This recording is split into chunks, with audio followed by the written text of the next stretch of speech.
Matyagang nagpapanday ang isang residente ng pira-pirasong mga kahoy. Kinakailangan niya kasing makabuo ng isang ataul para sa kamamatay lang na kapatid ni Jules na si Ivan, 3 taong gulang.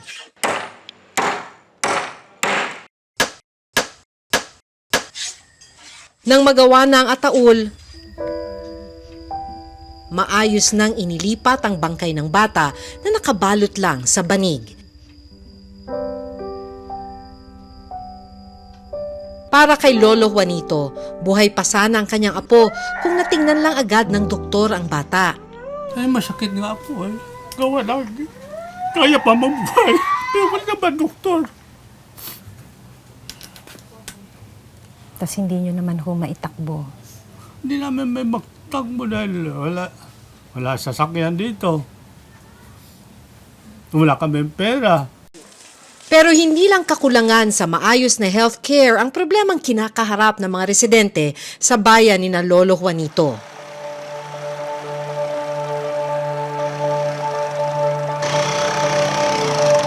Makalipas ang halos 8 taon mula nang puntahan namin ang isa sa mga itinuturing na pinakamahirap na bayan sa Samar, may pagbabago na kaya sa kanilang komunidad? At may pag-asa pa kaya silang makabangon?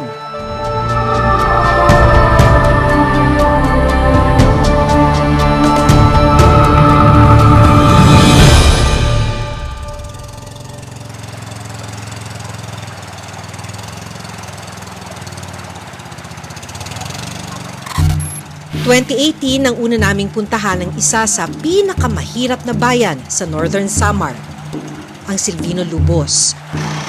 Pero bago makarating, ito ang kailangan naming daanan noon. Matarik, lubak-lubak, at maputik na kalsada.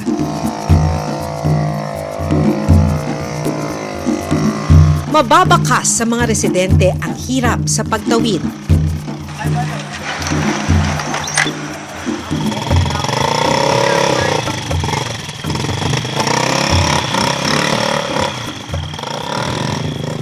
Hindi biro makarating sa bayan. Kasi mula dun sa putol na yung highway, kailangan lakarin mo na tong rough road na to. Tapos, kailangan dumaan ka dito sa sapa na to para marating yung bangka. Tapos yung bangka, yun na yung maghahatid sa'yo dun sa mismong bayan. Ang iba, hirap ding maibiyahe ang kanilang kalakal.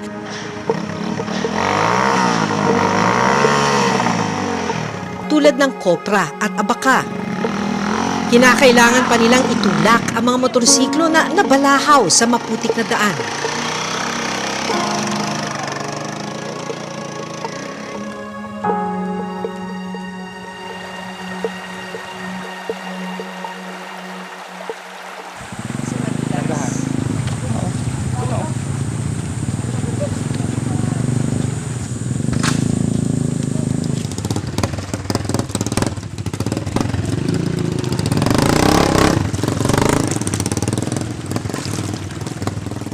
Kwento ng ilang mga residente na nakausap namin, may danger din yung paglalakad dito dahil pagka biglang umulan, biglang tumataas yung tubig tapos malakas yung current. Kaya hindi ka agad makakakilos, makakalayo. May danger nga daw na kung ikaw matrap sa ganung sitwasyon, pwede kang malunod. Sa gilid ng lubak-lubak na kalsada, may itatayo dapat na tulay na papuntang Silvino Lubos. Pero mga poste lang ang aming naabutan noon. Kinalawang na rin at tinubuan na ito ng mga halaman. Matapos ang halos kalahating oras na paglalakad, narating namin ang isang ilog. Sasakay naman kami ng bangka. Dito sa may ilog, nakaabang na yung mga bangka na papunta sa bayan. So, kada ulo, ang singil, 50 pesos. Ganda umaga po.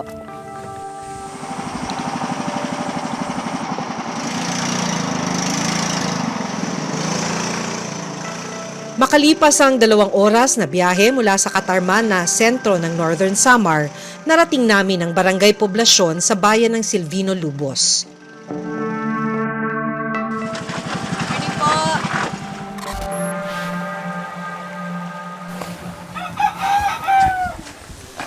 Sa may pantalan, nakilala ko ang nooy 10 taong gulang na si Jules kasama ang kanyang mga kaibigan. Nagbabaka sakali raw silang may darating para magpabuhat ng bagahe.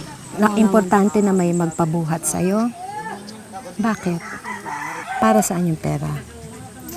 Minsan sa eskwelahan. Minsan pupunta ko sa sulong para makakita. Pag isang daan, pinupunta ko sa bahay pambili ng salinas. At bigas. Oh, Basta may makain lang. oh. 2 oras nang naghihintay sina Jules pero wala pa rin daw dumarating na pampasaherong bangka. Ilang saglit pa, mabilis na nakipag-unahan si Jules sa ibang mga bata.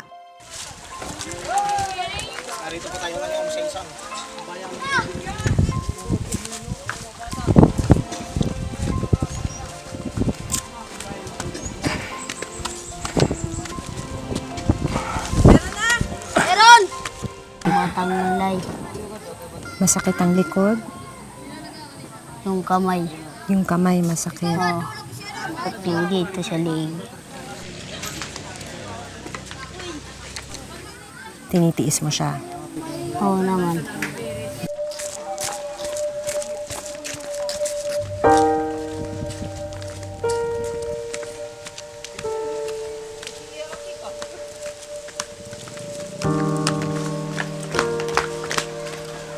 ₱5 hanggang ₱10 lang ang ibinabayad sa kanila ng mga nagpapabuhat. Kulang na pambili ng pagkain ng bata. 10 pesos. Anong bibili mo dyan? Ipon lang muna. Wala pa raw kasing laman ang tiyan ni Jules nung umagang yon. Pag pananghalian, wala. Bago ka matulog, wala. Pagsapit ng oras ng pananghalian, sinamahan namin si Jules pauwi sa kanilang bahay. So anong ginagawa mo pagka wala ng pagkain? Ito sa bahay. Tinutulog mo na lang na gutom ka? Ito yung kuprasan namin. Ito ang koprahan? Oo. So nagkokopra ka rin? Nagbubuhat ka rin? Oo naman. Ba't hindi kayo nagkokopra ngayon? Wala pa. Pagdating sa bahay, sinalubong ako ng lolo ni Jules na si Lolo Juanito. Pero hindi namin inasahan ang aming madaratnan. Condolences po. Ano ho nangyari dun sa apo niyo? Yung sakit, yung mata, nagkasakit. Yung naniniring yung mata. Sa uma. Ngayon, dinala dito sa amin. Dinala dito sa bahay. Kasi doon yung mga midwife. Wala kami dyan doktor eh. Masakit nga po eh. Gawa lang. Kaya pa mabuhay. Pero wala naman doktor. Tapos hindi nyo naman ho maitakbo. Hindi namin may magtagbo dahil wala sasakyan dito. Wala kami pera. Ang ginawa, nandiyan lang kami dahil lapit na naman, wala ba pamasahe. Saka umaasa ko dahil nagbibigay ng gamot. Wala siya na doktor. Kamamatay lang pala ng 3 taong gulang na kapatid ni Jules na si Ivan, gabi bago kami dumating.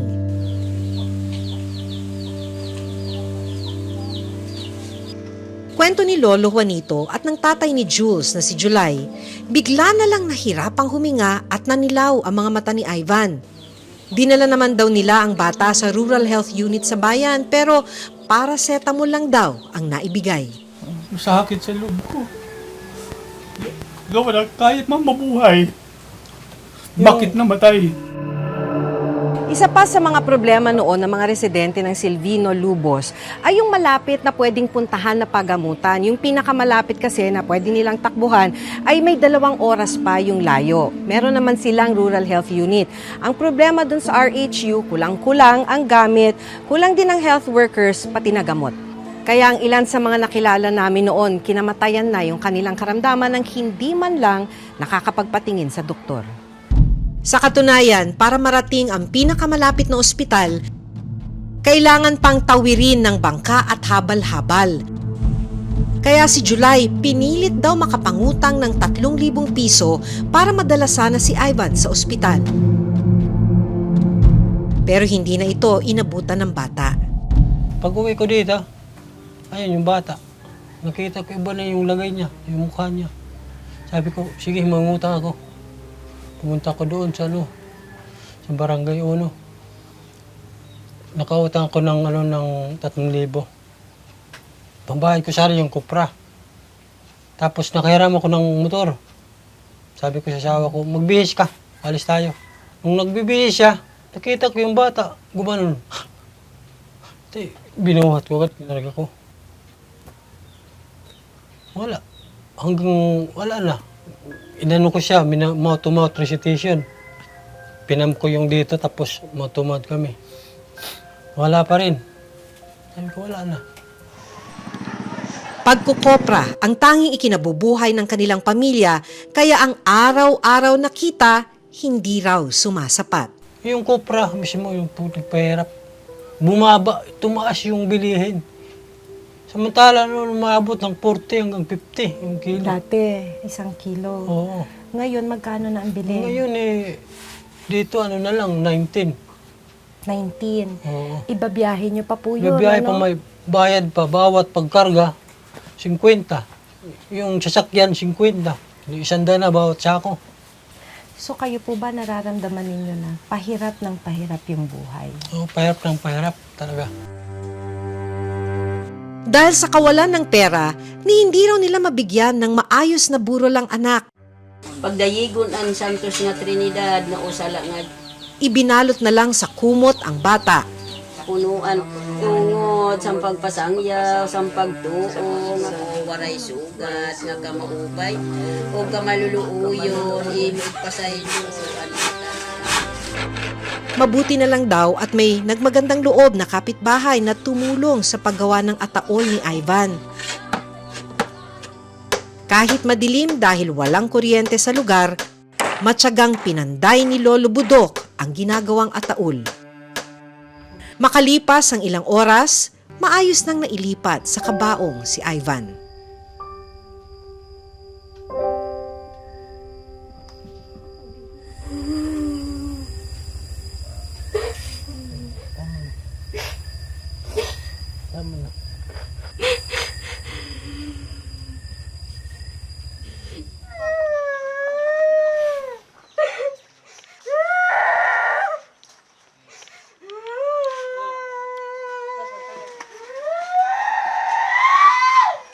Dahil hindi na embalsamo ang bata, kinailangan siyang ilibing kaagad kinabukasan.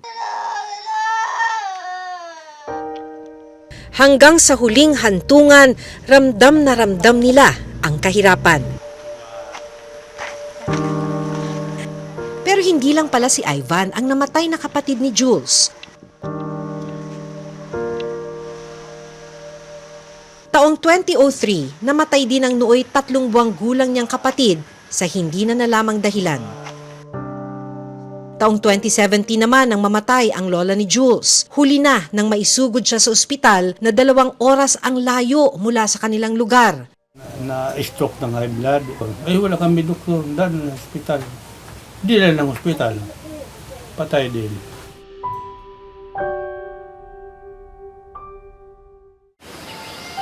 Para malaman kung bakit nga ba inaabutan na lang ng kamatayan ng ilang residente sa Silvino Lubos na hindi man lang natitingnan ng doktor. Pinuntahan namin noon ang nag-iisang Rural Health Unit o RHU sa lugar.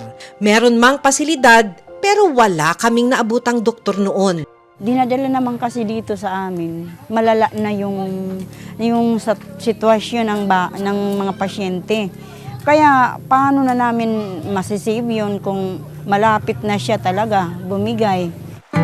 Sa pinakahuling pag-aaral ng Philippine Statistics Authority o PSA noong 2018, ang bayan ng Silvino Lubos ang pinakamahirap na bayan sa probinsya ng Northern Samar.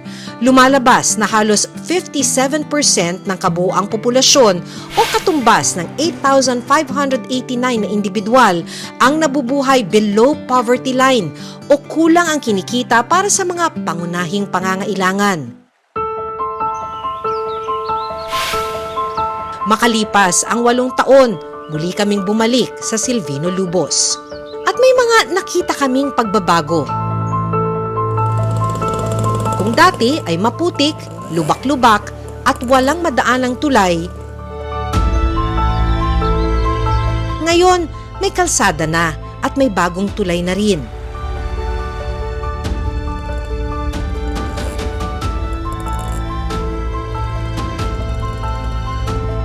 Noong 2018 kami huling bumisita ng Silvino Lubos sa may Northern Samar. So kung makikita nyo, hindi talaga, pahirapan talaga yung pagbisita sa lugar dahil ito yung daraanan mo, talaga makapal yung putik.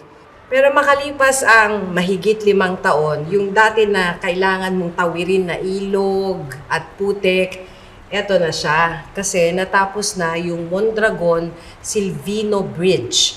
So dahil dito, sa tulay na to, mas madali na yung biyahe mula sa bayan ng Silvino Lubos patungo sa ibang mga bayan ng Northern Samar. Kaya ang dating mahigit 2 oras na biyahe papunta sa poblasyon, ngayon mahigit 30 minuto na lang. Susunod, kung noon walang doktor sa Rural Health Unit, ngayon, meron ng doktor sa kanilang RHU.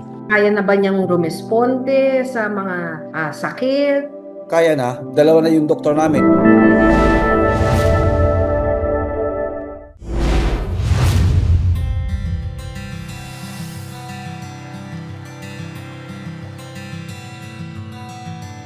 Pagdating namin sa Silvino Lubos, dumiretso kami sa Rural Health Unit. Sa tulong ng isang non-government organization o NGO ay nakapagpatayo ng bagong Rural Health Unit sa Silvino Lubos. At nito lang, 2024 ay na-turn over na ito sa local government unit. Kaya mas marami nang natutulungan at nabibigyan ng serbisyong medikal.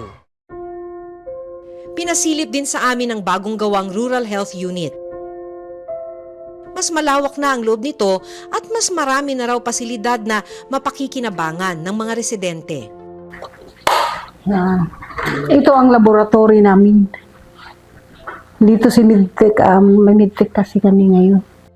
Malaking tulong din daw ang pagkakaroon ng laboratorio na libre para sa lahat. Ito na ang delivery room namin. Ito po. Ayan siya lahat. Kung sakali, mga emergency. At kung noon walang doktor sa Rural Health Unit, pagsisiguro ng alkalde, ngayon meron ng doktor sa kanilang RHU. So malaking bagay po itong tulong sa inyo dahil kung hindi pa nila binigay sa inyo to, walang RHU. Malaking bagay din yon. Malaking pasalamat namin sa Korean government. Kaya na ba niyang rumesponde sa mga sakit? Kaya na, 2 na yung doktor namin, isa yung MHO namin, isang yung programa ng DOH na Doctors de Barrio. Meron na kaming bago lang. May gamot na rin po. Meron na, may gamot na. At saka noon pa man may gamot na rin, kaya lang yun nga, nagkakaubusan minsan. Lahat ng mga pasyente na kayang gamutin, kung kaya dito sa RHU, ginagawa namin. Ang pagkakaroon ng doktor at pagsasaayos ng kanilang RHU ang pinakahihintay sana ni Lolo Juanito noon.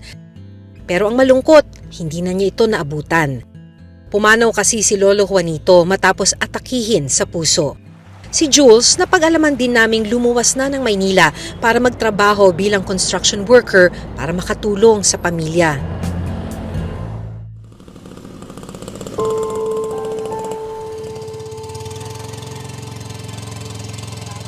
Importante nating maitayo yung mga infrastructure projects sa mga local governments. Of course, dapat base ito sa pangangailangan. Importante rin na maayos ang mga tulay, kalye, dahil pwede rin gamitin pang-attract din yon ng mga business, ng mga investors.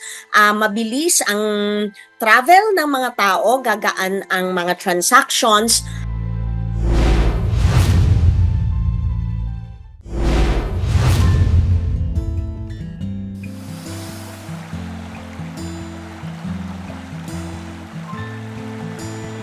Napakadilim ng pinagdaanan noon ng mga tulad ni na Jules at Lolo Juanito. Dahil sa kakulangan ng serbisyong medikal, buhay ang naging kapalit. Ngayon, may liwanag na dahan-dahang sumisilip. Sana'y maging simula ito ng pagbabago at pagbangon ng Silvino Lubos. Hanggang sa susunod na Sabado, ako si Maki Pulido at ito ang Reporter's Notebook.